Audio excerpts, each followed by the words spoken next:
Yo, this is Rick Mahorn, the bad boy, giving a shout out to my man Drew, Detroit Drew. Make sure you tune in on his YouTube channel, Detroit Drew, bad boy. What up, though, peeps? How's everyone doing today? And Double D is officially back to business. We got a lot to talk about. The next couple of weeks is going to be pretty clickbaity. Not for me, just clearing that up. Just out there because it's trade season.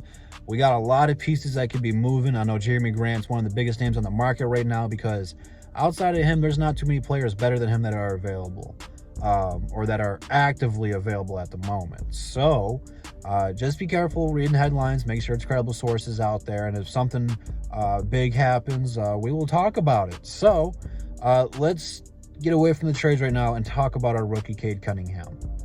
Just so we're clear, if we're talking best rookies in Pistons history, I'm not going past the 70s. We're starting there with Isaiah Thomas, arguably, without a shadow of a doubt, the greatest Piston in franchise history. You got to give a shout out to Dave Bing and Bob Lanier for what they established in their days. But Isaiah Thomas is the most underrated player, not only at his position of point guard, second point guard of all time, in my opinion, behind Magic. Even the GOAT himself, Michael Jordan, said, it's Magic Johnson, and right there's Isaiah Thomas, and he hates Isaiah Thomas. Steph Curry's not there yet. Steph Curry doesn't even have a Finals MVP. So, since now we got that established. The other one would be Grant Hill. Grant Hill is probably one of the biggest what-ifs in NBA history. If he never got injured, what he was able to do, he was one of the first point forwards that was free. I think Scottie Pippen helped establish that role and that way to play in the NBA, but they let Grant Hill have the keys and run it. And he was a young, up-and-coming player. They're comparing him as like the next Jordan, the next face of the league, and he won co-rookie of the year with Jason Kidd, who is also a Hall of Famer. So I think Grant Hill's journey could have gone very differently, but his rookie year, man, something else. And his career with the Pistons was good until he got hurt. I mean, he was dunking on players like Alonzo Mourning, who was an elite shot blocker, taking people off the dribble, making them look silly. So that's what we're talking about. Greatness. Not saying Cade has done it yet, but Cade is certainly on his way to be one of, if not the best rookie Piston in franchise history. He's got 4 games of 20-plus points, 5+ assists, 5+ rebounds. 4 of them. No other rookie of the season has had 1. And in Pistons history, he has already tied both Zeke and Hill in that stat. So he's only 1 more game away from breaking that record. And I know it's a nitpicking stat because who's counted that? But it's a legit stat. Cade is a guy who can fill that stat sheet. And he doesn't have to do it with scoring all the time. He can get some turnovers. He force some steals, push it in transition, get some assists. He'll outboard you. But this last couple of weeks, last 2 or 3 weeks, it has been because of his scoring. And it's not like his three-point shot's fallen. I love the looks he gets. I don't know what they did to tweak his shot, but he'll figure that out. And once those shots start falling, it's a wrap. Because he'll be virtually unguardable. His handles are a work in progress. He still turns the ball over, but when he's feeling confident in himself and his ability, he's already proved some people to look stupid on defense with the ball. He had Rudy Gay doing circles. He's already crossed some people.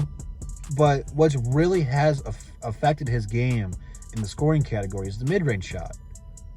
All right, my three's not falling.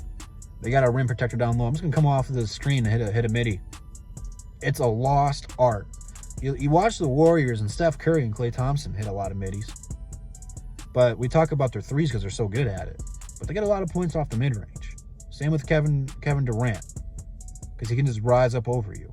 But if you go back more in history and actually study the game, almost every single great offensive player has had a midi game. We talked about the GOAT once already. Michael Jordan would kill you in the game, mid-range game. Kobe made a living in the mid-range. But then if you want to go taller, like people like Tim Duncan and Dirk, Karl Malone, I don't know if I should bring them up, but it all kill you down in the mid-range. Larry Bird had a mid-range game. You're starting to see it now with LeBron. He's doing more post-ups and the faders. It's something that the game overlooks as a bad shot, and it's not. If you can hit it, it should be an easier shot than a three. You don't have to put so much on it. It's closer. You're more wide open because defenses aren't expecting to cover you there. And eventually, when you keep hitting them down, guess what? People are going to follow you. The perfect example for what Cade's doing in the pick and roll is Chris Paul. Chris Paul is one of the best pick and roll point guards I've ever seen. He can just orchestrate it like no other, and he always puts the ball in the right position, whether if it's a mid-range shot himself or lobbing it up to his big man. He makes it so the defense has to adjust to however he wants. That's why they call him a pick and roll maestro, because he pretty much puts the defense in position to be wherever he wants him to. And Cade's super smart. His game IQ is above any other rookies. He knows that. And you can see Chris Paul, when the defender overbites on the pick and's hitting from behind, he just stops and let the defender hit him, gets a foul, goes to the free throw line. He's a great free throw shooter. The greats of the game study other greats and implement fractions and slivers of their game into their own. If you're a basketball head, you have to do so. You have to see what they did and put your own twist on it to evolve the game and get better. And Cade Cunningham is certainly doing so. And the Pistons did not screw this up. Cade is rightfully the number one overall pick. In terms of the Rookie of the Year odds, I do highly recommend you sports bettors go out there and bet on Cade Cunningham to win Rookie of the Year. Last time I looked, he was plus 1,000. So if you put $100 on, he would win $1,000 if he won Rookie of the Year. Now, granted, I'm not any of these sports betting shows. If you don't want to listen to my bets, hey, don't blame you.